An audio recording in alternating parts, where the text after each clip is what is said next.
The CBS Radio Mystery Theater presents...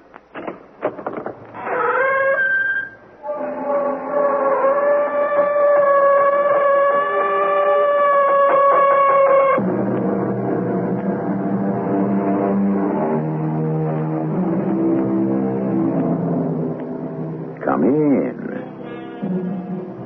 Welcome. I'm E.G. Marshall. Everyone has heard of the fabulous goose that laid the golden eggs, but trust Sir Arthur Conan Doyle to ring some changes on that story when he sends the world's favorite detective, Sherlock Holmes, on a wild goose chase. Mr. Breckenridge, I was recommended to you by the landlord of the Alpha. He says that you have the finest geese in town. Oh, yes. I sent him a couple dozen last week. Mm-hmm. And I'd like to know where you got them. And I shall tell you. I've never been so pestered in my life. Where are the geese? Who did you sell them to? What did you take for the geese? I'm through answering questions about the geese. So get out and take your friend with you.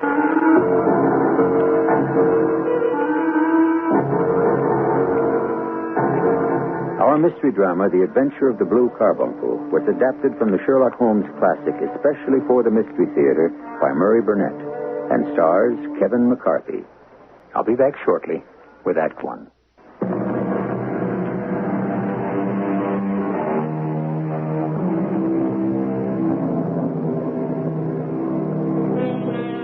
So many of the Sherlock Holmes stories begin in that famous flat at 221B Baker Street that we overlook one obvious fact.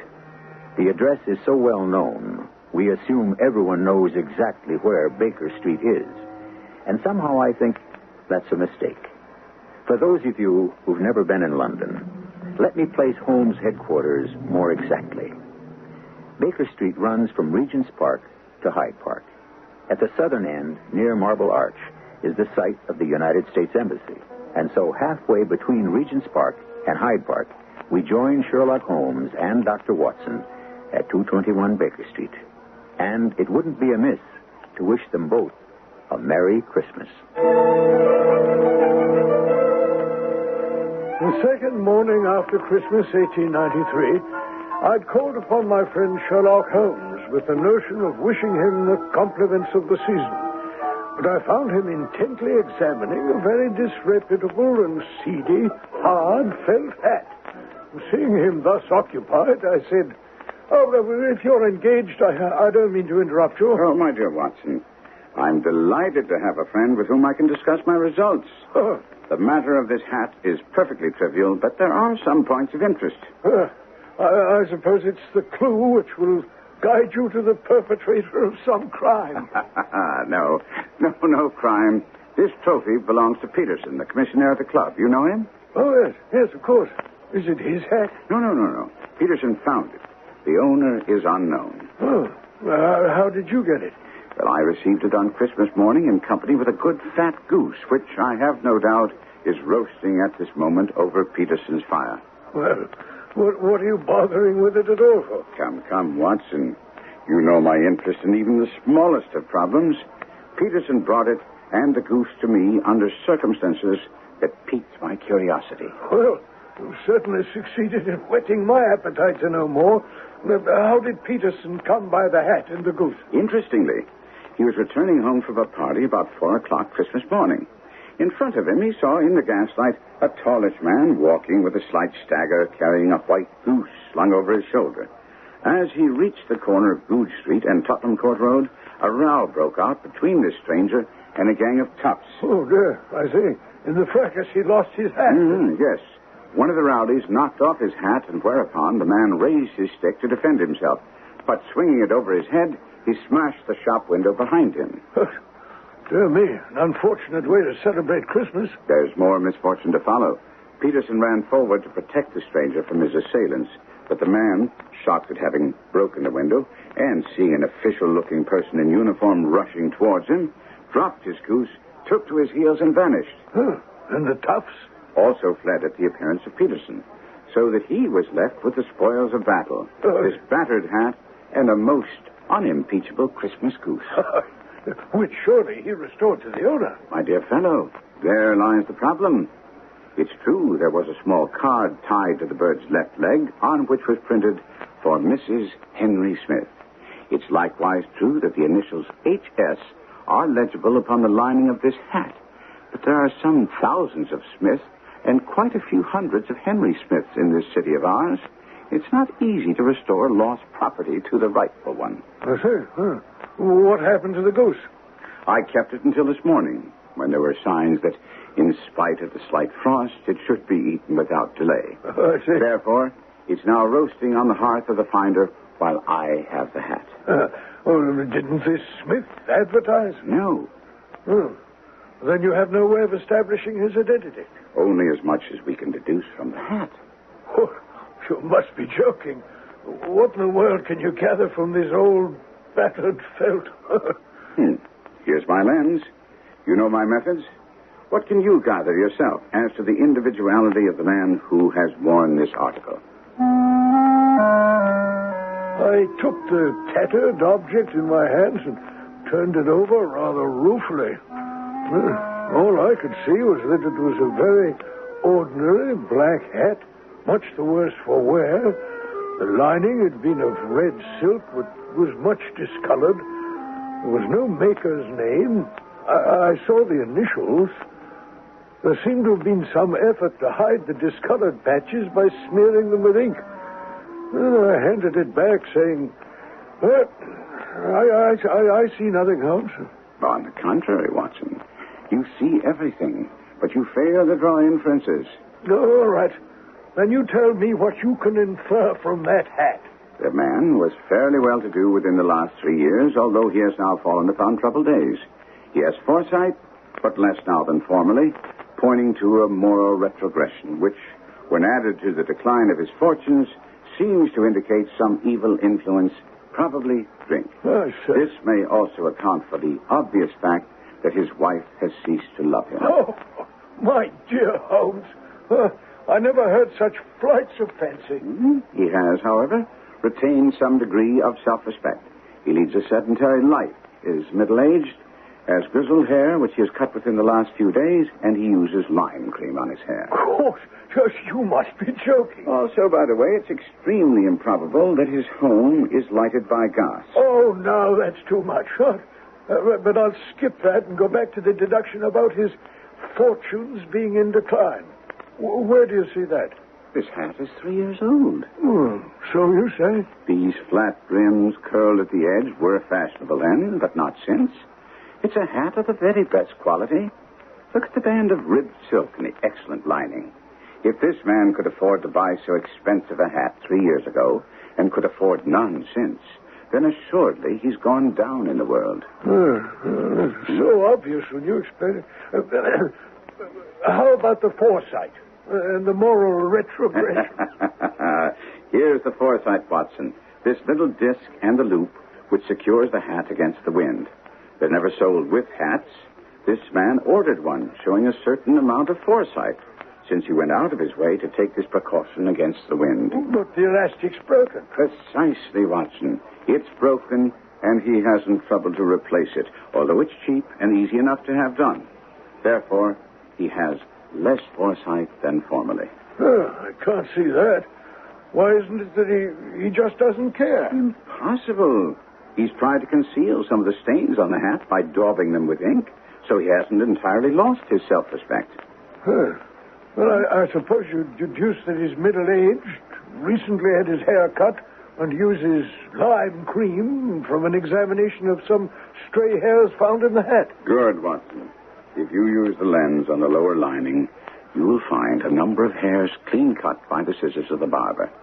There's a distinct odor of lime cream, and the hairs are adhesive. Yes, fine. But the sedentary life. The dust on the hat, Watson.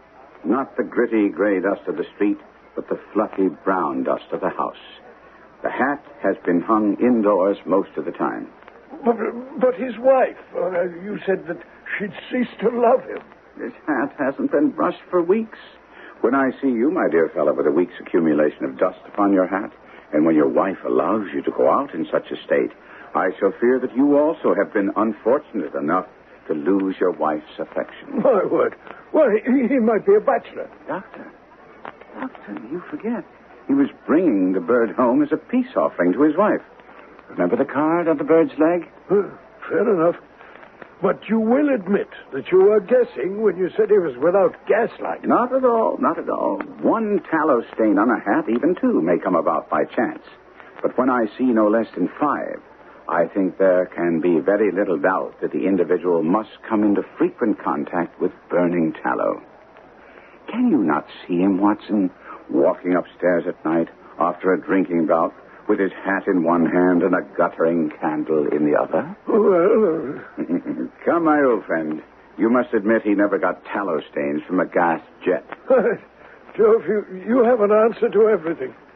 But all of this seems to be rather a waste of energy. The goose. Mr. Holmes, the goose. What of it? Has it returned to life and flapped off through the kitchen window? See here, sir. See what my wife found in its crop. By Jove, Peterson, that's treasure trove indeed. I suppose you know what you've got. A diamond, sir. Precious stone. It's more than a precious stone. It's the precious stone. By Jove, the Countess of Morcar's Blue Carbuncle. Bullseye, Doctor. I see you've been reading the advertisements in the Times also. There's a reward of £1,000, and that's not within a 20th of its market price. £1,000? I'd have to go right off to the police with it. No. You leave the stone with me, and I'll see that you'll get the reward. And what will I tell my wife? What did you tell her before you came here? Well, that I was off to see you and then to the police.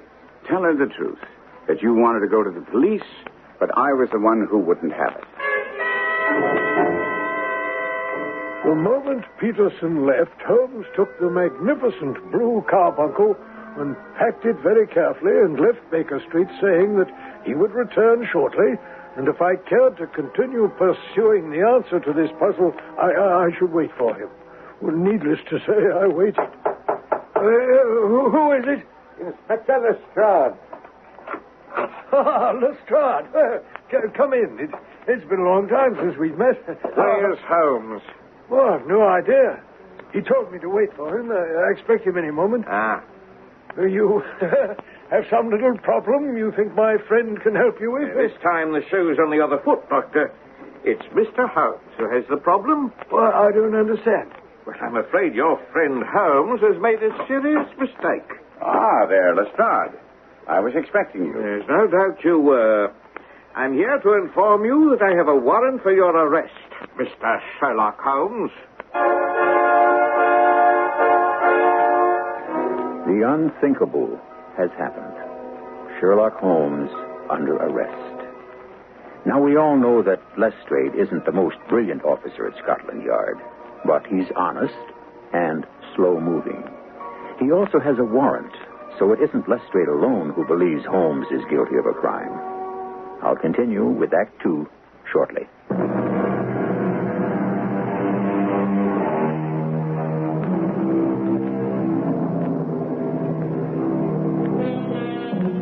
Even the best of us cherish small victories. Although Sir Arthur Conan Doyle doesn't mention it, I suspect that Lestrade, so often proved wrong by the astute Sherlock Holmes, must have felt a measure of satisfaction when he placed the brilliant detective under arrest. Let's continue now and hear Holmes' reaction. Come, Lestrade. Come. What is the charge? Being in possession of stolen property. You refer, of course, to the Countess of Morcar's Blue Carbuncle. So you admit it? Nonsense. But how would you know what I was talking about unless... Because I know righteous women, Inspector. Meaning Mrs. Peterson? Now you'll admit that's where you got your information from, won't you? Nothing to be ashamed of. She's an honest, law-abiding citizen who reacted predictably, and as I foresaw, when her husband told her, I kept the stone and asked her not to inform the police. Now, here, read this note, which, as you will see, is upon the Countess of Morcar's own stationery and written in her hand. As I say, from Mr. Sherlock Holmes, Esquire, the Blue Carbuncle, which was stolen from my suite at the Hotel Cosmopolitan upon the 22nd of December. I have given Mr. Holmes my bank check for £1,000 made out to Mr. Peter Peterson, who was responsible for the finding of the gem. Signed, Helena McCarthy, Countess of Morcar. So, Inspector, I am not in possession of any stolen property, but I've returned it to its rightful owner and will shortly deliver the reward to Peterson. Now, I want your word to keep this matter of the recovery of the carbuncle secret. But why? Because it's necessary that the man who stole it still believes that it's missing. Oh, we have the thief. I doubt that you have the right man. So that's the way the wind blows. Once again, you're going to fly in the face of the evidence. The evidence being? Now, it's clear enough. This fellow, John Horner, is a plumber. He was working in the dressing room of the Countess, soldering the second bar of the grate, which was loose. Horner was shown to the room by the upper floor attendant of the Cosmopolitan named James Ryder. Didn't he stay with him? Well, for some time he did. But then he was called away. And when he returned, Horner had disappeared. A bureau had been forced open and a small Morocco casket lay empty upon the dressing table. Ryder instantly gave the alarm. And Horner was then arrested in his lodgings, found to have been convicted on a previous robbery charge, and is now awaiting trial. That's it. What makes you think we don't have the right man? Several things. First, can you tell me how the stone went from Horner into the crop of the goose which Mrs. Peterson was cooking? Not a moment. No doubt we'll find that out when he confesses. But so far, he strongly protests his innocence. They all do. Another question which occurs to me is, how did Horner know exactly where the Countess kept the gem? But it seems to me that these are questions that his defense counsel might raise at his trial. But since I'm a police officer, I don't think I have to answer them. Well, suppose that I'm in position of finding a link in the chain. Would you then agree to keep the recovery of the stone quiet? It all depends on whether you're off on some flight of fancy or... I know for a fact, as you do, that the stone was in the crop of a goose in the possession of Mrs. Peterson.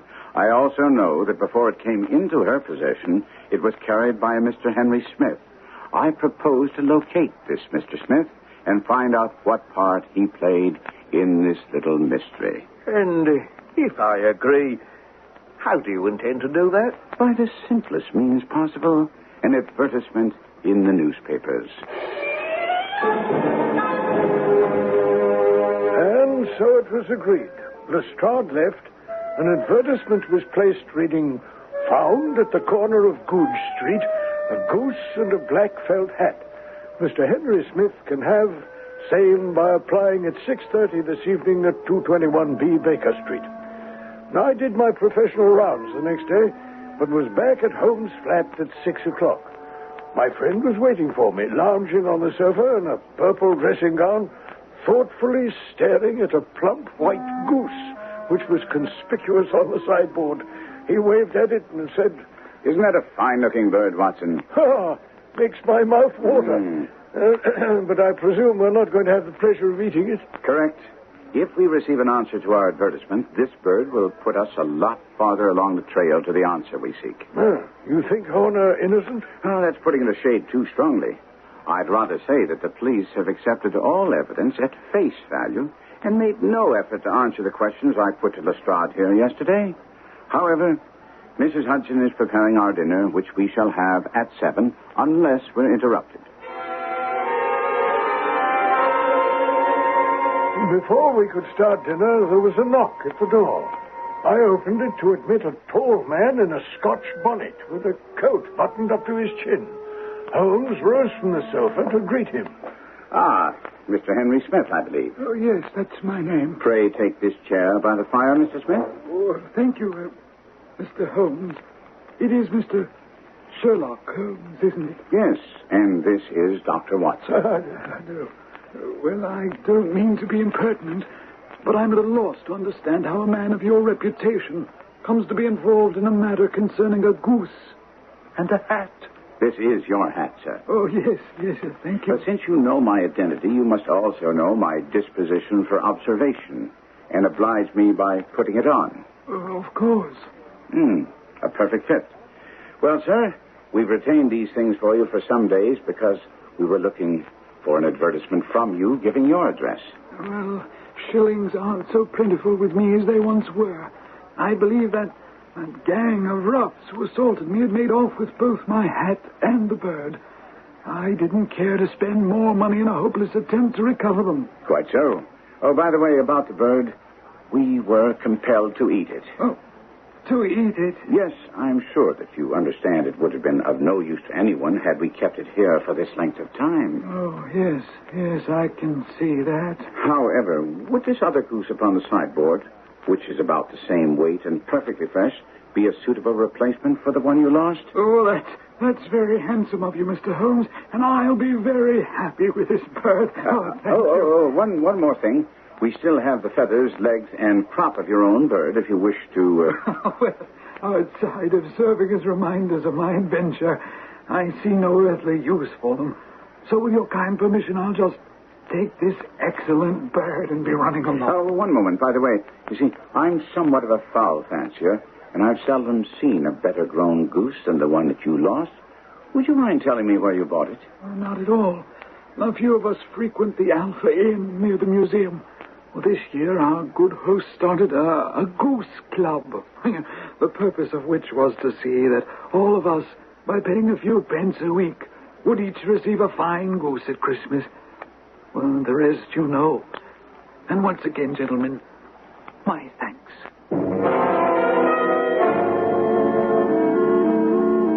The door had not long closed on Mr. Smith before Holmes turned to me and said, It's quite certain our friend Smith knows nothing of the matter. Are you hungry, Watson? "No, not particularly." Then I suggest that we turn our dinner into a late supper and follow up this clue while it's hot. Or perhaps we could even get a bite at the Alpha, whilst we chat to the landlord. One glass of beer with the genial landlord of the Alpha elicited the information that he'd purchased Smith's goose, along with the others, for the club, from a Covent Garden dealer named Breckenridge. When we reached his stall, he was about to put up the shutters for the night. Good evening, Mr. Breckenridge. Cold night. You must have some reason to be out in it. I see you sold out of geese. Well, let's have 500 tomorrow morning. I'm afraid that won't do. Well, there's some in the store yonder with a gas flap. Yes, but you were particularly recommended to me. Who by? By the landlord of the Alpha. Oh, yeah. I sent him a couple of dozen. Fine birds they were, too. Now, where do you get them? Now then, mister, out with it, and you'd better make it straight. Well, straight enough. I should like to know who sold you the geese you supplied to the Alpha. And I'm not telling you. Now be off.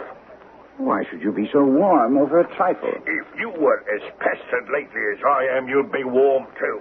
When I pay good money for a good article, there should be an end of the business. But every day it's, where are the geese? Who did you sell the geese to? And what would you take for the geese? Then I have no connection with other people who've been making inquiries.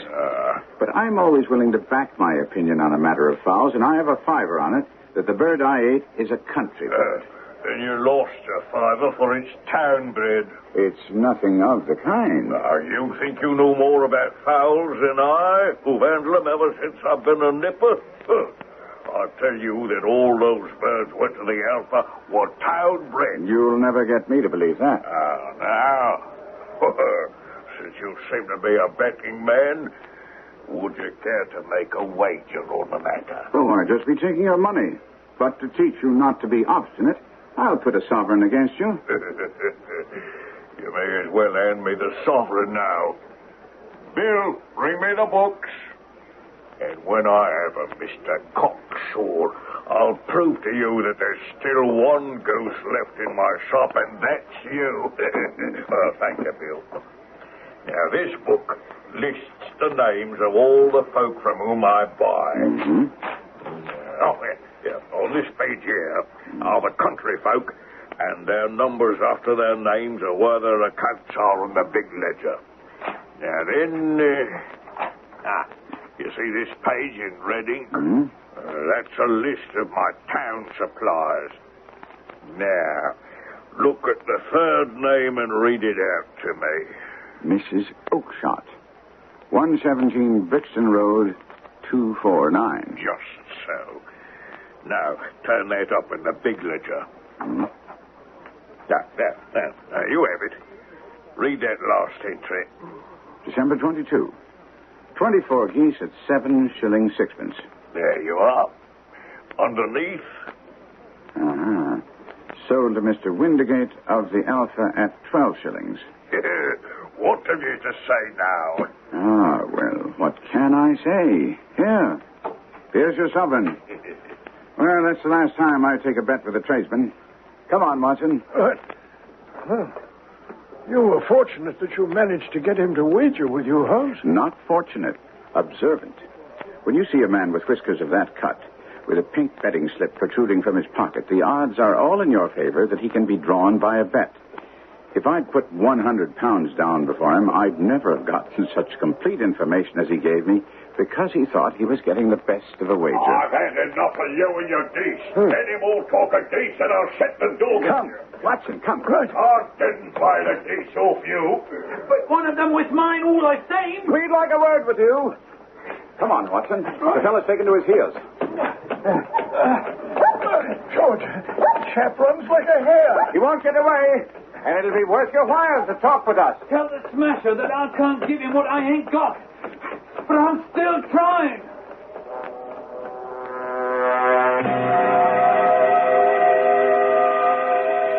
A famous nursery rhyme about the theft of a goose goes in part like this.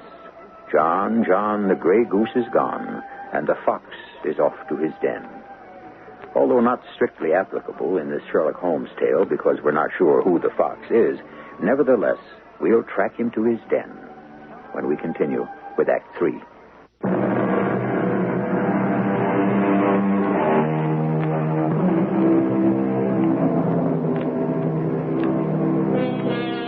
Everyone's familiar with the phrase, your goose is cooked. In the adventure of the Blue Carbuncle, the cooking of the goose marked the beginning rather than the finish of a story. We pick up Sherlock Holmes and the faithful Watson hot on the trail of a man who's also interested in the whereabouts of the cooked goose, which was the receptacle for the world-famous Blue Carbuncle. It's useless. It's useless, Watson. We've lost him.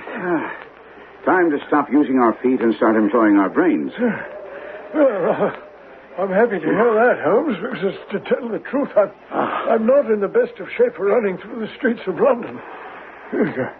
What do we do? Follow up 2 clues that have been given to us. The Smasher is an infamous name in the London underworld. Oh. I have ways of reaching him, and... And Mrs. Oakshott? No, not quite yet. We've discovered where the goose was grown. Now, I think we should set about checking where it fed. I left my friend to go to my home, but made an appointment to have dinner with him the following night. Much to my surprise, when I arrived, I found Inspector Lestrade of the Yard sitting opposite Holmes. Lestrade had a long face. Watson, the Inspector Superiors at Scotland Yard are expressing some concern over the fact that they may look foolish if it turns out that they have once again arrested the wrong man. They're much more concerned of our rowdy disturbance at the Hotel Cosmopolitan this morning. What has that to do with me? Now, cap off it, Mr. Holmes. I know what a marvel you are at disguises, and I'll bet my last copper that you were one of those toughs that got into a disgraceful brawl in front of the hotel today. Indeed, Inspector. And can you advance any reason why I should be involved in such a fracas? Because you're still poking around about the Countess of Morcar's Blue Carbuncle. Well, I'm convinced Horner is innocent, and I'm hoping that I'll be able to marshal enough facts for you to render me some assistance. You admit you need our help. In this matter, definitely. And what do we get out of it? I think I can promise to save you and the Yard some embarrassment in the matter of the man now in jail. First, I'd like to know what you want from us. I want you to pick up the Smasher. The Smasher? On what charge? Doesn't matter. Anything that will hold him overnight. Used the brawl at the Cosmopolitan. He wasn't there. But 2 of his boys were. So you were the other man. Now, that's of no moment now. What is important is that the Smasher should be out of the way tonight. Why? Do you think this Smasher took the carbuncle? At the moment, I have only suspicions. What I do know is that the Smasher is involved. Else why would 2 of his tops be posted at the Cosmopolitan entrance? Most of the people who stay at the Cosmopolitan are wealthy. The Smasher might have had some other reason. Granted. But the fight didn't start until they found out someone else was inquiring about Mr. James Ryder. Oh? Who quite coincidentally called in sick today. He was not at work. Mightn't he have been really ill? If my theory is correct, he is ill of fright. I think Mr. Ryder knows something that the smasher wants to know. And that knowledge has frightened him half to death. After some grumbling and a promise from Holmes that the yard could release the smasher the first thing in the morning, Lestrade agreed. Holmes and I immediately set out for Ryder's lodgings, which weren't too far from Mrs. Oakshot's address in Brixton Lane. Ryder had a room tucked away at the top floor of a small house at the end of a mews. As we approached it, Holmes warned me... Now, keep a sharp eye out for anyone loitering around the entrance, Watson. You think the smasher has some of his men watching the house? I think it's a distinct possibility. I'm not concerned about them watching. I just don't want them preventing us from entering. There they are. Oh, yes. Follow my lead now. I don't want you getting any wrong ideas now, mister. My sister's a very refined gal. Not the sort you can play tricks with. She's used to gentlemen. You understand? You told me all that in the pub. I don't have any wrong ideas. I'll behave in a proper fashion. We weren't challenged as we entered, and whilst we were climbing the stairs, Holmes complimented me. You did well out on the street, Watson. Just enough to throw them off the scent if they had instructions to stop anyone who might be looking for Mr. James Ryder. Here we are. Who's there? My name is Sherlock Holmes. Open up. What do you want? I can be of assistance to you in the matter that's troubling you. What do you know about it? I know everything about it. How do I know this is a trick to get me to open? You're interested in geese, or rather one goose, white, with a black bar across its tail, which was sold to Mr. Windigate of the Alpha Inn and given by him to Mr. Henry Smith. Oh, sir, you're the very man I've longed to meet. I can hardly tell you how interested I am in this matter. Well, come in quickly. These elaborate precautions for your safety won't be necessary, Ryder. The smasher's in jail. And that's where you'll be very shortly, unless you tell me the few things I need to know to make my case complete. Oh, for Lord's sake, have mercy, sir. Don't have me thrown in jail. Think of my father. Think of my mother. Oh, please, sir, have mercy. I'm thinking of John Horner, the innocent man you put in the dock for a crime he didn't commit. I leave the country. I won't give evidence against him. Then the charge will be dropped. We shall see. First, I will tell you that I have almost every link in my hands and all the proofs a prosecutor would need. So I'll be able to check you if you lie. Oh, I promise, sir. You shall have it all. Very well. Now, you decided to steal the stone. When and why? Well, I wanted to get married. You see, Catherine Cusack and... her ladyship's waiting maid? Oh, yes. Well, I was mad for her, and she said the only way she'd have me was if we had a nest egg to set aside. Then she told me where the Countess kept her gem, but I could see no way for us to get it and not be suspected until I heard about Horner. Indeed, Ryder, there's the making of a very pretty villain in you. When you learned that Horner, the plumber, had been mixed up in some such matter before, you laid your plans. You and your confederate created some small job in my lady's room, knowing that Horner should be sent for. He did the job, left, then you rifled the jewel case, raised the alarm, and had the poor soul arrested. Yes. All this I know. Now, how came the stone into the goose, and the goose into the open market, and how did the smasher get into the picture? The truth now, for that's your only hope. But after Horner had been arrested, it seemed to me I'd best get away with the stone at once. For I was afraid the police might take it into their heads to search me and my room. A pity they didn't. Well, I wish it had never happened. Believe me, it was the first time, and I was really in a sweat. I left the hotel, as if on some errand, and went to my cousin's house. Now, she lived in Brixton Road, where she fattens fowls for market. When I got there, she asked me what was wrong, because I was so pale and in a sweat despite the cold. Well, I told her I had been upset about the robbery in the hotel. Then I went into the backyard and smoked a pipe and wondered what was the best thing to do. Mm-hmm. And that was when you got the idea about the goose. No, not at first. I was thinking about how to turn the stone into money. I knew I'd have to have help, and that's when I thought of the smasher.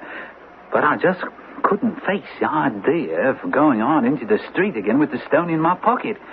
Well, I saw the geese waddling about, and I remembered my cousin had promised me to pick of her geese for a Christmas present. Mm-hmm. And it was then that you got the ingenious idea of secreting the stone in the goose. Well, Mr. Holmes, I was sure I'd found a perfect hiding place. I drove one of the birds behind a little shed in the yard, caught it, and pried its bill open and pushed the stone down its gullet as far as my fingers could reach. The bird gave a gulp, and I knew it'd swallowed the stone. But the creature flapped and struggled, and out came my cousin to see what was the matter. As I turned to speak to her, the bird broke loose and fled off among the others. So you were, so to speak, a gone goose. Well, I didn't think so at the time. My cousin had picked out another bird for me, but I remembered the bird I had, a big white one with a barred tail, and I insisted that was the one I wanted. Had you kept your eye on it? Well, as well as I could. My cousin was a little hot because I wouldn't take the bird they'd expressly fattened for me, but anyway, she told me to go ahead and take my bird and turned and went back into the house. Mm-hmm. So you wasted no time, but slaughtered the bird, and then? Well, then I slung it over my shoulder and went about getting to see the smasher. I'd heard of him about the hotel. So you're the shrimp what's been asking for me, eh? All right, now, what's it all about? Well, I've got something I want to dispose of. Yeah, something hot, huh? I guess so. You lifted something. Well, yeah, as you might say. I want to know how you heard about me. You know a man named Monley? Of course I do. He's doing 5 to 10 in Pentonville. How do you know Monley? Well, he used to work where I do. The Hotel Cosmopolitan. Don't tell me you're the bloke what pinched that there Blue Carbuncle of the Countess. I am. Well, now, maybe there's more to you than meets the eye. You got it with you? Yes. Let's have a look. Now, hold on a minute. You have to understand, this is... Well, I'm not really experienced at this sort of deal. How does it work? Like clotter cream. Smooth as a whistle. 70% for me and 30 for you. Well, that seems like an awful lot for you. Look, mate, I'm the one who's taken all the risks. Now, let me see the stone. What is it? Right, yeah. In the goose. In the... Like I said before, maybe there's more to you than appears on the surface. Here, take me knife. Oh, thank you. Now, it should be right here. In the crop. What kind of a game are you trying to play, Shrimp? Well, it's got to be here. I felt it go down. I know it's here. Stop messing about with that bird and tell me what you really did with the stone. Well, there's been a mistake. I must have taken the wrong bird. I'll say there's been a mistake. Let me go. I know the likes of you. You didn't like the split, so you're thinking of talking to Tyndall. No. I never hit Tyndall, I swear. I just got the wrong bird. Let me go. I'll go back to my cousin to get the right one. Oh. All right, mate. Maybe you're giving it to me straight. You run back to wherever you got this bird and get the right one. But from now on, the boys will be watching you every blessed minute. I'll be back inside an hour. You'll see. I promise. And when you got back to your cousins, the goose was gone. You got it, sir. And I've been out of my mind trying to trace the bird and stay away from the smasher. Now, that's the whole story. Say, What's going to happen to me? Well, if you do as I say, much less than you deserve. Oh, sir, I'll do anything. Anything. Now, first, you will tell Catherine Cusack to hand in her notice to the Countess. Oh, I will. I swear. And then you will leave the country. Oh, I will, but the smasher... Will lose all interest in you when he discovers that you don't have the gem. Oh, God bless you, sir. I swear that I... No more words. No more words before I change my mind. Come, Watson. We have to keep our word with Lestrade. After informing Lestrade that he could release the smasher and that the case against Horner would be quietly dropped when no witness would testify, Holmes and I were walking slowly back toward Baker Street. He must have read my thoughts because he said... Now, don't be disturbed because you think I've compounded a felony by not handing Ryder over to the police. Holmes, by Jove, how did you know what I was thinking? My dear friend, your face is an open book. Oh, well... But look at it this way. We have saved an innocent man and perhaps also a soul. This Ryder is too frightened to go wrong again. And after all, it is Christmas, the season of forgiveness. When you put it that way, I confess it makes me feel better. And since we pass White's on our way back, why don't we drop in for dinner? I have a ridiculous craving for roast goose.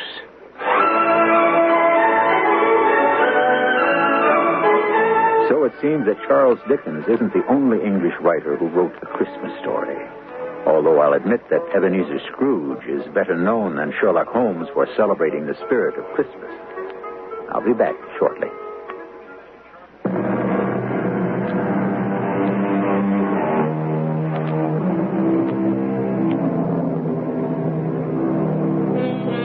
Although Sir Arthur Conan Doyle wrote a number of stories which didn't involve Sherlock Holmes, and one notable novel, The White Company, it's been a well-kept secret that he collaborated with Sir James Barrie of Peter Pan fame on an operetta. I wish, although I know it's in vain, that someday someone would put it on so that we could see just what kind of librettist Doyle was. Our cast included Kevin McCarthy, Court Benson, William Griffiths, and Lloyd Battista. The entire production was under the direction of Hyman Brown. This is E.G. Marshall inviting you to return to our Mystery Theater for another adventure in the macabre. Until next time, pleasant dreams.